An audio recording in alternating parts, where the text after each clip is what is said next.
구하라, 찾으라, 문을 두드리라. 이게 우리말 번역되면서는 구하라, 찾으라, 두드리라 라로 끝나죠. 근데 영어로 보면 영어도 비슷합니다. ask, seek, knock, 크로 끝나요. 근데 이거 헬라어로 가보면요, 헬라어로 가도 똑같습니다. 오로 끝나요. 오, 아이테오, 제테오, 크르오. 뭔가 어느 말로 하든 듣는 이 청자에게 반복한다 이런 느낌을 주죠. 구하라, 찾으라, 문을 두드리라.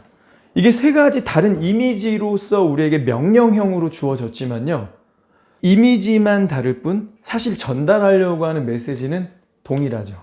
기도하라는 거예요. 구하라, 찾아라, 문을 두드리라.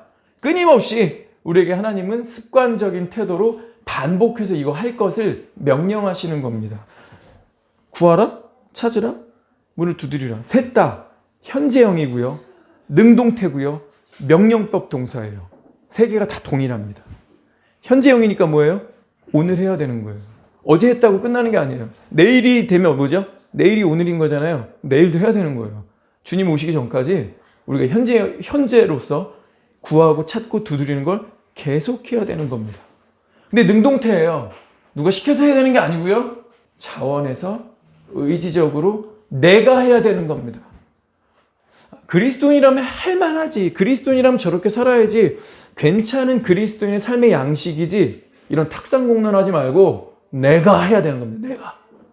여보, 기도 좀 해야 되지 않겠어? 아니요, 내가 해야 되는 겁니다. 내가. 누가 기도해야 된다고요? 내가 기도해야 되는 겁니다. 그리고 명령법이에요. 하나님 세게 얘기하신 거예요. 기도해라, 이겁니다. 해야 한다? 반드시, 꼭, 절대로. 하나님이 왕이신데 세 가지 다른 이미지를 싹싹 긁어와가지고 한 가지 이야기를 전달하신다면 다른 건 몰라도 이거 되게 중요한 거구나. 그래서 하나님이 이렇게 반복해서 강조하시는 거구나. 우리가 이건 느낄 수 있겠죠. 그런데 그거에 대한 대답도 주셨습니다. 구하라, 그러면 주실 것이요. 찾으라, 찾아낼 것이요. 문을 두드리라, 그럼 열릴 것이니. 구하는 이마다 받을 것이요. 찾는 자는 찾아낼 것이요. 두드리면 열어줄게. 이거 누구죠? 주체는? 응답의 주체는 하나님이십니다. 구하면, 찾으면, 문을 두드리면 응답이 온다. 반드시 온다. 꼭 온다. 도장 3번 찍으셨어요. 자, 하나님은 주시겠다고 약속하셨는데 아주 단호하게 강하게 역설하셨어요. 그러면서 9절에서 10절은 부모 마음이 다 같지 않냐? 그렇지 않냐? 부모의 마음을 끌어와서 강력하게 논증을 하세요. 야, 자식이 배고프다고 밥 달라고 하는데 누가 흙을 먹이겠니? 누가 돌을 먹이겠니? 생선을 달라는데 누가 뱀을 줄 수가 있겠냐? 아니지, 니들도 그렇지? 하나님은 어떠시겠냐? 이렇게 강력하게 논증하셨습니다. 하나님 편에서 오히려 우리한테 강력히 요청하고 있는 거죠. 근데 그 요청의 내용이 뭐예요? 우리 보고 하나님께 요청하라는 거예요. 이렇게까지 얘기하고 있는데 못 받는다면 그건 구하지 않은 내 책임이라는 거죠. 그리고 하나 더 있습니다. 하나님이 이렇게까지 말씀하셨는데 거절한다면요, 그것은요, 하나님을 무시하고 업신여기는 것과 같습니다. 뭐라고요? 하나님이 이렇게까지 한 가지 행위를 명령하시는데 계속 안 한다면, 현재형이니까 매일 해야 되는데 매일 안 한다면, 능동태니까 내가 해야 되는 건데 남들은 하겠지, 우리 교회 사람들은 하겠지, 기도에 오는 사람들은 하겠지, 새벽기도 출석하는 사람들은 하겠지, 리더들은 기도하겠지. 명령법인데 지속적으로 근데 불순종한다면, 자, 현재 능동태 명령법인데 매일 내가 안 하고 명령인데도 불순종한다면 그게 뭐 하는 거랑 똑같다고요? 하나님을 무시하는 거, 하나님을 업신여기는 거라고 했습니다. 자, 갈라디아서 6장 보면요, 이런 말씀 나옵니다. 하나님은 업신여김을 받지 아니하시나니 사람이 무엇을 심든지 그대로 거두리라. 자, 우리가 하나님을 업신여기고 있는데 하나님 뭐 하신다는 거예요? 이거죠. 반사, 나 그런 거 안 받아. 그러면서 이렇게 얘기하시는 거예요. 니네가 나를 업신여기는데 감히 너희가 하나님의 이름 걸고 내 새끼라는 이름을 걸고 내 백성이라는 이름을 걸고 나를 업신여기는데 내가 업신여기는 받을 존재가 아니야. I am God. 나 하나님이야. 내 대답은 이거다. 뿌린 대로 능동태라 그랬지. 네가 거둔다 이겁니다. 여러분 이게 얼마나 무서운 경고입니까? 뿌린 대로 네가 거둔다. 강력한 말씀이죠. 자, 구하라 찾으라 문을 두드리라. 언어 유희처럼 반복적으로 다른 이미지를 끌어와서 원포인트를 계속 말씀하셨어요. 오늘 해야 돼. 네가 해야 돼. 명령이야. 이렇게까지 말씀하십니다. 그럼 우리 어떻게 해야 돼요? 해야죠. 순종해야죠. 그런데 지금 이렇게 전달하면요. 뉘앙스가 강요하는 것 같고 막 푸시하는 것 같고 오늘날과 같이 자유롭고 민주적인 이런 분위기 속에서는 이런 설교, 이런 내용들 자체가 불쾌할 수 있습니다. 왜 자꾸 이래라 저래라야? 왜 명령조로 말을 해? 꼭 해야 되는 게 어딨어? 내가 하고 싶으면 하는 거지. 기독교인들은 은혜로 사는 거야. 우리는 자원해서 하는 거야. 능동적이라. 그러니까 자기 말도 지금 능동태라고 했네. 그러니까 내가 하고 싶으면 하는 거지. 아, 그거를 왜 저 따위로 말을 해? 이렇게 기분 나쁠 수 있어요. 불쾌할 수 있어요. 근데 여기서 초점을 우리가 맞춰야 되는 건요. 하나님은 단순하게 이게 너무 중요하니까 이걸 하라고 여러 가지 표현을 통하여서 우리에게 명령을 하신 건데 그거에 대한 응답, 축복을 주목하면 기분 안 나쁩니다. 우리 그거 주목하면 되잖아요. 예수님 뭐라고 하셨냐면 좋은 것을 줄게라고 하셨어요. 자, 그래서 구하라, 찾으라, 문을 두드리라 이 세 가지가 결국 겨냥하고 있는 건 딱 하나예요.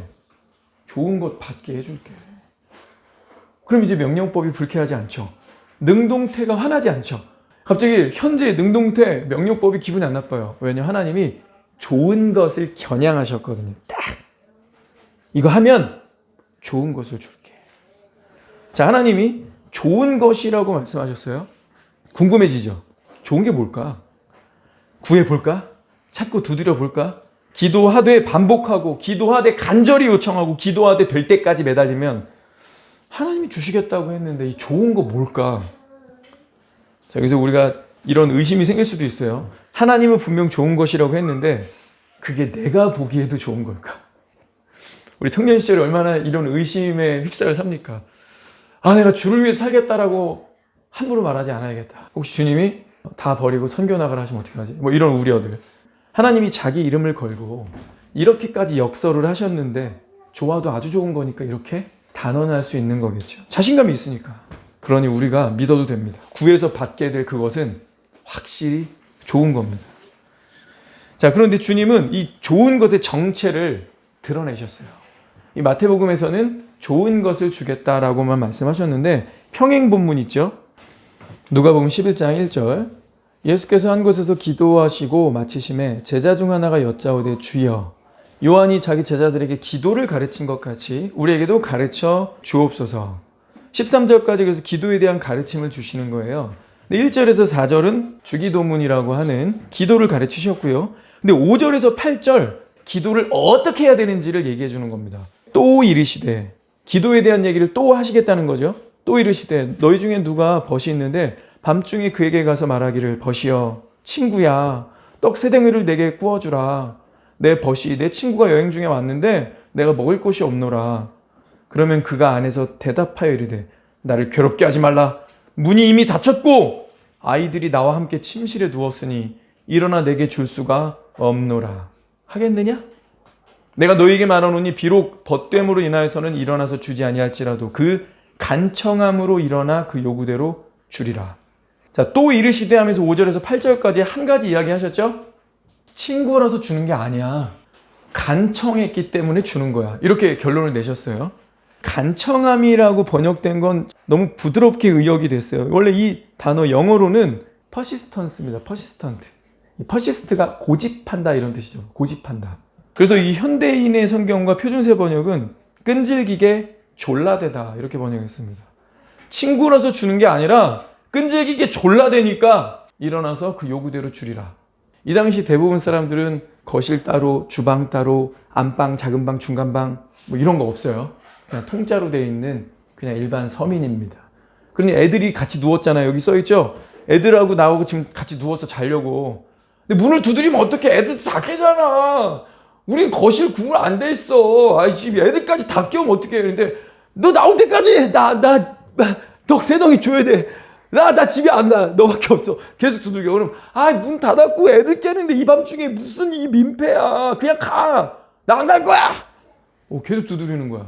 그럼 어떻게 해야 되죠? 애들이 진짜 다 깨겠네. 벌써 울고 있어 하나는. 아이고 유대인들 애기 많이 낳죠. 그죠? 애들 다 깨면 어떻게 되죠? 안 되겠다. 네가 친구로서가 아니라 시끄러워서 줘야겠다.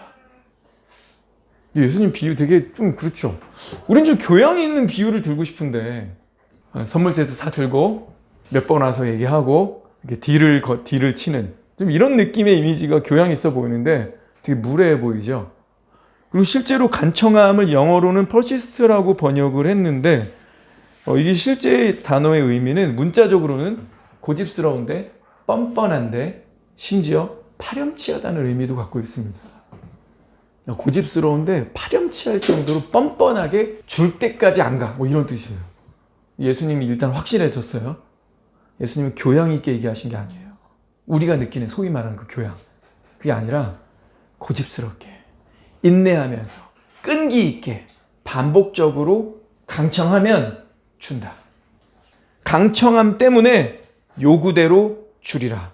요구대로 주리라. 그런 다음에 9절부터 13절 다시 또 이르시되 뭘 이르시는 거예요? 기도에 대한 얘기하시는 거예요. 지금 계속 기도 얘기하시는 거예요. 그러면서 구하라 주실 것이요 찾으라 찾아낼 것이요 두드리라 열어주겠다. 그 밑에 있는 구절은 우리 이미 읽었죠?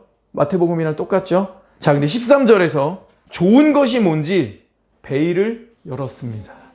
너희가 악할지라도 좋은 것을 자식에게 줄 줄 알거든 하물며 너희 하늘 아버지께서 구하는 자에게 성령을 주시지 않겠느냐 하시니라. 좋은 것. 정체가 나왔죠? 네, 성령입니다. 너희가 간청하면, 끈덕지게 기도하면, 매달리면, 인내하면, 즉각 응답되지 않더라도 인내하고 끊임없이 기도하면 주겠다. 그 요구대로 주리라. 근데 그 좋은 게 뭐였어요? 성령이었습니다. 성령.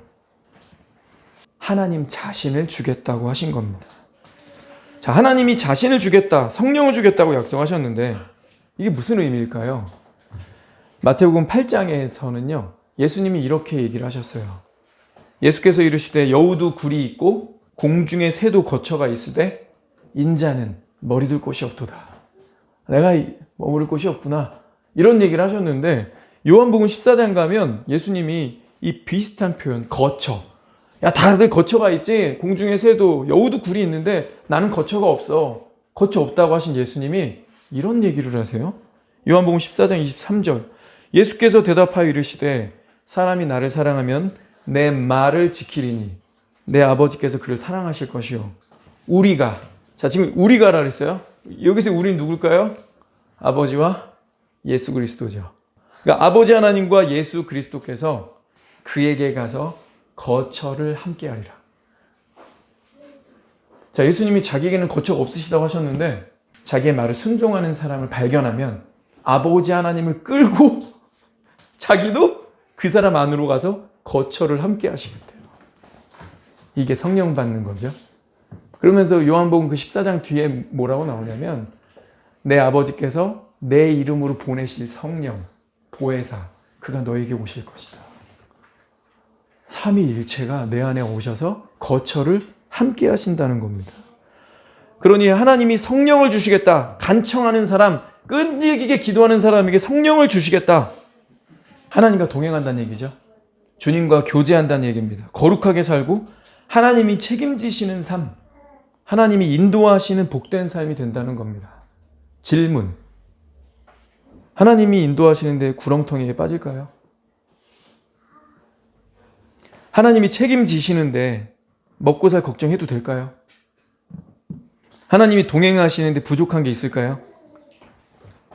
성령을 주신다는 것은 최고의 선물을 받게 되는 겁니다.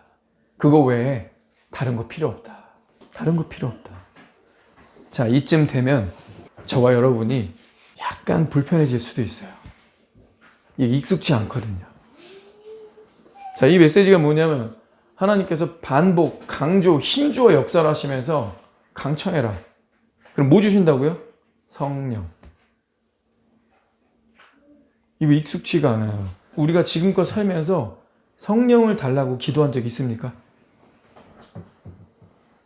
하나님 성령 주십시오 라고 기도한 적 있어요? 근데 성경 뭐라고 하냐면 현재, 능동태, 매일, 자주, 반복해서 끈덕지게 줄 때까지 뭘 구하라고 그랬어요?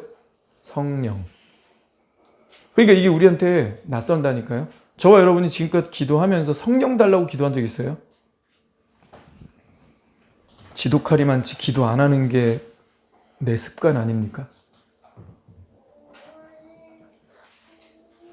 구원받은 나를 알 수는 없지만 주여 나를 구원하소서, 이걸 위해서 성령을 기도한 적 있습니까? 이 과거를 좀 돌아보세요. 전도자에게 복음 강사가 죄사함 얘기하는 거 듣고 반응하고 내가 죄인입니다라고 인정하고 사람들 앞에서 간증이라는 이름으로 고백한 적은 있을 거예요. 근데 예수님 말한 대로, 예수님은 persistence, 고집스럽게 강청해라, 매일 그래라, 반복해라, 그러면 성령을 주겠다. 집념을 가지고 성령을 주십시오라고 기도한 적을 한번 돌아보세요. 오늘이란 이 내 나이, 내 시점에서 과거로 가봐서 내가 성령을 달라고 기도한 적 있나 한번 질문해 보세요. 아마 대부분이 전도 집회 몇 번 따라가고 복음 강사가 여기서 막 설교하고 죄인이 뭔지, 죄가 뭔지, 그리고 죄의 삭시 뭔지, 하나님이 계신지 막 증명하죠. 막 증거를 막 대잖아요. 성경의 예언 성취 막 보여주고, 그리고 막 창조적인 증거들 막 보여주고, 우리의 도덕적인 양심, 화학, 물리로 설명되지 않는 부분들을 가르치면서 하나님이 계시다, 성경은 사실이다 막 논증해줘요. 그리고 그거 몰라도 내가 죄인인 건 알지, 솔직히. 조금만 양심이 있으면.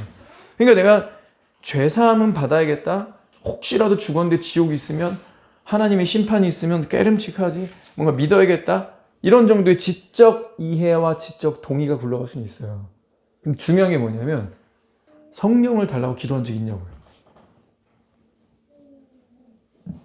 예수님은 에스크해라, 시크해라, 노크해라 반복하시면서 다양한 이미지 가져와서 역사를 하셨는데, 우리는 복음을 지적 이해와 지적 동의 정도로 받아들이진 않았습니까? 어쩌면요, 우리가 구원의 시작 때도 하나님께 강청한 적이 없기 때문에 그 후 오랜 신앙생활을 하고 있는데도 지금까지 기도가 어색한 거야. 성령 달라고 기도해 본 적이 없으니까 신앙생활을 5년, 10년 교회를 계속 다녀도 가장 어색한 거 기도. 뭔가 조금 수련회 갔다 온 여파가 좀 있을 때, 아니면 뭔가 머리가 맑고 뭔가 오늘은 뭐 해야 될 것 같을 때 성경을 한두 장 읽어볼 수는 있어요. 아니면 내가 이제 조금 하나님한테 잘 보일 시즌이 됐어요. 결혼해야 되거든요. 내가 이번에 퇴직한 다음에 이 퇴직금을 어디다 쓸까 지금 좀 고민을 막 하고 있어요. 하나님께 잘 보일 시즌이죠. 하나님 뭔가 길 터줘야 되잖아요. 이런 시즌. 수능 앞두고 있어요. 그럴 때 하나님 찾죠. 그럴 때 안 보던 성경도 봐야 되죠. 말씀보다 더 어색한 게 기도일 겁니다. 혼자 떠드는 것 같잖아. 이 적막적막함과 어색함. 우리 시대는 가뜩이나 미디어에 노출이 돼 있고 미디어 없이 못 살겠는 막 이런 시대인데, 스마트폰 자기 전까지 그냥 어디를 가든지 주님 아닙니까, 스마트폰이. 우리가 이렇게 살고 있기 때문에 스마트폰도 끄고 TV나 어떤 미디어도 없이 조용한 곳을 찾아가서 하나님과 독대하는 시간. 이거 이 시대에 가장 안 되는 거 아닙니까? 누가 기도를 하냐고요. 이 시대에 도대체 누가 기도를 하고 있냐고요. 근데 왜 그러냐? 시작 때부터 성령을 받지 않아서가 아닐까요? 하나님은 얘기하셨잖아요. 이미 말씀을 분명하게 하셨잖아요. 이렇게 기도하면, 간청하면, 현재 능동태 명령법이다. 네가 이렇게 순종하면, 네가 나를 업신여기지 않으면, 내 말씀을 존중한다면 성령을 줄게. 우리가 기도한 적이 없다고요. 그러니 성령이 오셔야 되죠. 그래 시작은 될 거 아닙니까? 혹시 시작이 안 돼서 교회는 오랫동안 다니고 있는데 기도가 안 되고 있는지도 모릅니다. 그러면 우리는 불안할 겁니다. 하나님과 교통함이 없는데 어떻게 구원을 확신하겠습니까? 성경은 한결같은 가르침을 우리에게 주고 있습니다. 로마서 1장 17절 가볼까요? 복음에는 하나님의 의가 나타나서 믿음으로 믿음에 이르게 하나니 기록된 바 오직 의는 믿음으로 말미암아 살리라 함과 같으니라. 믿음, 우리가 복음하면 제일 먼저 생각나는 이 믿음, 구원하면 제일 먼저 생각나는 이 믿음. 맞아요. 주님이 이거에 대해서 말씀해 주셨어요. 복음에는 하나님의 의가 나타난다. 근데 믿음에서 믿음으로 이르게 한다. 복음은 칭의, 과거에서 끝나지 않고 오늘을 살면서 성화에 이르게 한다는 거죠. 구원 얻는 믿음에서 성화되는 믿음으로 이르게 하나니. 맞죠? 그리고 그 뒤에도 마찬가지예요. 오직 의인은, 자, 의인은 믿음으로 말미암아 살리라. 믿음으로 의인이 된 거죠. 단회적 믿음입니다. 단회적 믿음으로 의인이 됐어요. 근데 뭘로 살래요? 지속적 믿음으로 살라는 거예요. 시작이 있죠. 믿음입니다. 여기서 끝나지 않아요. 믿음으로 이어가게 하는 거죠. 유지입니다. 성화예요. 단회적 믿음으로 의인이 되는데 지속적 믿음으로 살리라. 이런 겁니다. 믿음에 대해서 성경은 가르칠 때도 시작과 과정을 얘기하고 있죠. 로마서 8장 가봅시다. 로마서 8장 9절입니다. 만일 너희 속에 하나님의 영이 거하시면 너희가 육신에 있지 아니하고 영에 있나니 누구든지 그리스도의 영이 없으면 그리스도의 사람이 아니라. 그리스도의 영, 성령, 하나님의 영, 이 성령이 없으면 크리스천 아니다. 시작을 얘기하고 있어요. 무슨 시작입니까? 그리스도의 영의 유무로 구원받았는지 아닌지의 시작. 이걸 말해주고 있죠. 근데 시작만 말해주지 않습니다. 14절 가보겠습니다. 14절 가면 무릇 하나님의 영으로 인도함을 받는 사람은 곧 하나님의 아들이라. 자, 9절은 그리스도의 영이 있느냐 없느냐가 그리스도인인지 아닌지를 결정하는 기준이 된다. 시작을 얘기해 줬고요. 14절 가보니까 하나님의 영으로 인도함. 언제 받을까요? 인도함. 일요일날 교회 갈 때 하나님이 안전하게 지켜주시는 거예요? 인도함 언제 받는 거예요? 일요일만? 교회 갈 때만? 매일이죠. 어떻게 성령께서 일요일에 11시까지 교회 갈 때만 우리를 인도하십니까? 안전운전하도록 보호하시고 주중에는 그럼 저 내버려둬도 돼요? 병원 가도 됩니까? 안 되잖아요. 안 되는 거예요. 그거는. 하나님 언제 인도하셔야 돼요? 매일. 그래서 우린 찬양할 때 그러잖아요. 매일, 매 순간, 항상 뭐 이러잖아요. 그죠? 하나님 항상 보호해 주시기를, 지켜주시기를, 매일 돌봐주시기를 우리 그러고 있잖아요. 근데 성경도 그 얘기하는 거예요. 하나님의 영으로 인도함. 매일, 매 순간, 항상, 주중에. 똑같죠? 하나님의 영이 우리에게 오셔서 시작하고 그것은 끝나지 않고 인도함으로 지속되어야 그게 구원받은 사람이다. 과정이고 지속적이라는 거죠. 그리고 오늘 살펴본 세 번째가 기도죠. 자, 믿음 살펴봤고 성령 살펴봤고 구원에 대해서 얘기할 때 기준들이에요. 마지막 세 번째 오늘 기도예요. 오늘 기도도 뭐라고 말하고 있죠? 구원 얻을 때 기도함으로 강청함으로 성령을 선물로 받아요.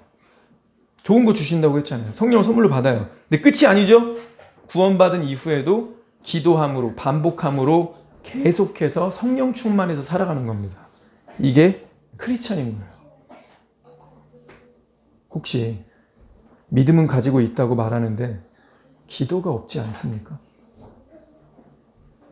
나름 기독교적 지식은 가지고 있는데 그리고 이 지식에 따른 양심적인 행보는 보이고 있는데 성령이 없지 않습니까? 구원에 대한 질문, 구원에 대한 어떤 고민들, 너희가 믿음에 있는 것 자신을 시험하고 확증하라. 그렇지 않으면 버리운 자니라. 자, 믿음에 있는가 시험하고 확증하라. 그렇지 않으면 버리운 자다. 휴거에서 떨어진다. 자, 이 믿음에 대해서 근데 오늘 말씀 뭐 얘기하고 있어요? 성령과 기도 얘기했습니다. 성령과 기도. 그러니까 구원이 알딸딸하다. 구원이 헷갈린다. 그럼 이 두 가지 생각하면 돼요. 성령과 기도. 성령과 기도. 성령께서 날 인도하고 계시는가? 내가 기도하고 있는가? 기도가 없는 사람들, 성령이 없는 사람들, 믿음에 있는가 시험하고 확증하라. 버리운 자로 확증이 되겠죠. 제가 왜 자꾸 이 기도를 가지고요, 구원 받았는지 안 받았는지, 제가 왜 이 구원 여부를 죄사함, 회개, 칭의, 거듭남, 친숙한 이런 거 말고 기도를 가지고 구원 받았는지 안 받았는지 얘기를 할까요? 그건 누가복음이 말하고 있기 때문입니다. 누가복음 18장 가봅시다.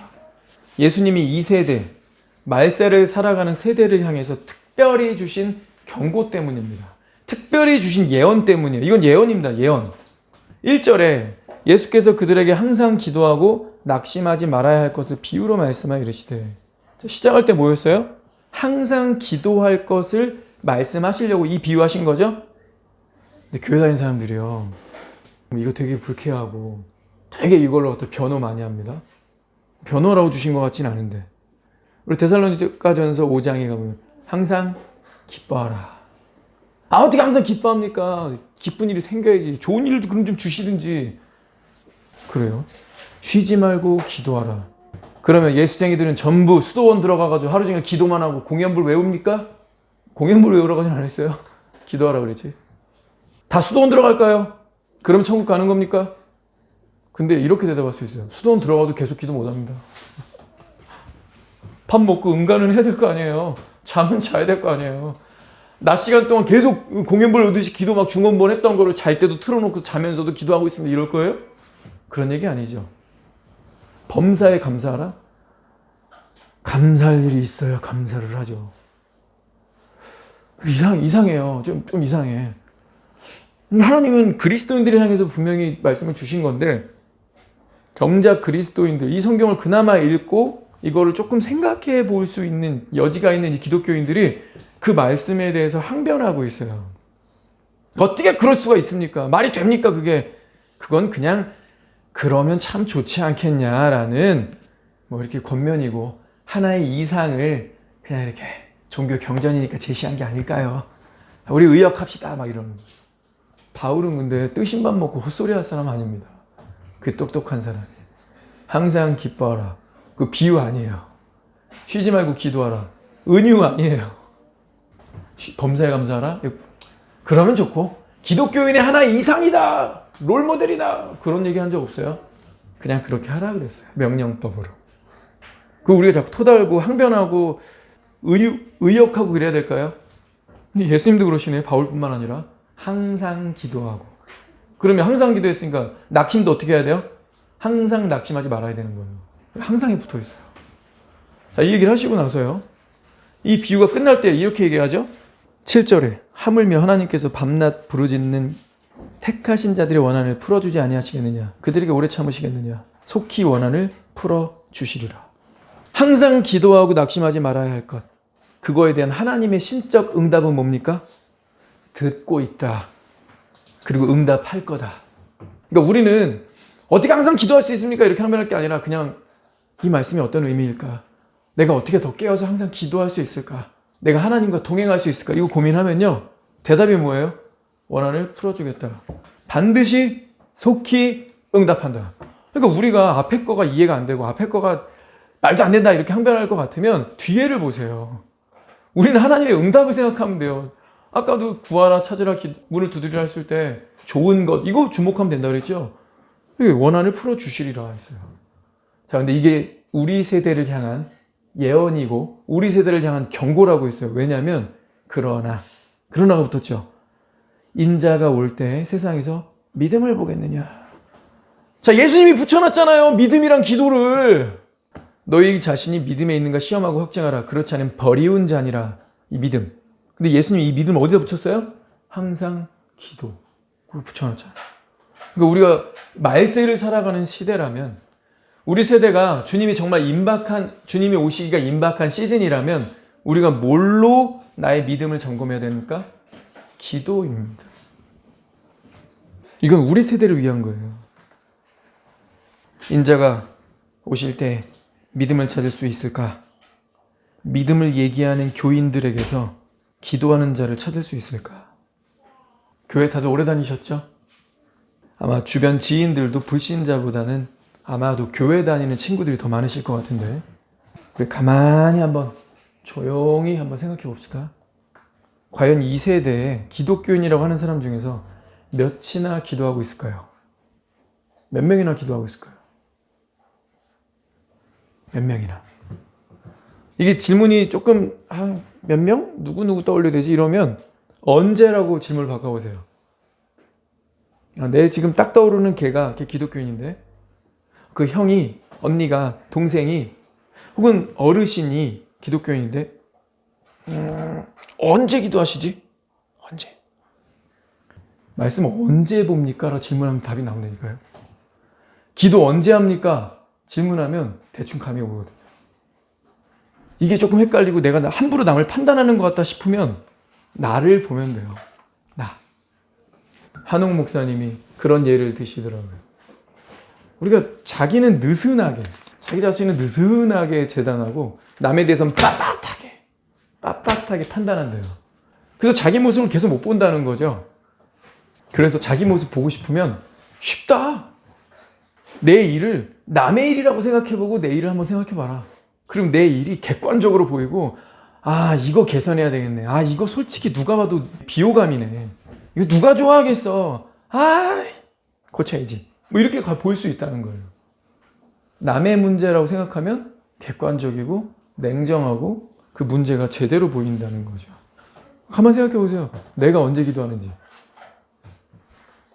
그 사람이 언제 기도할까? 과연 몇 명이나 내 주변에 있는 기독교인들이 과연 기도를 하고 있을까?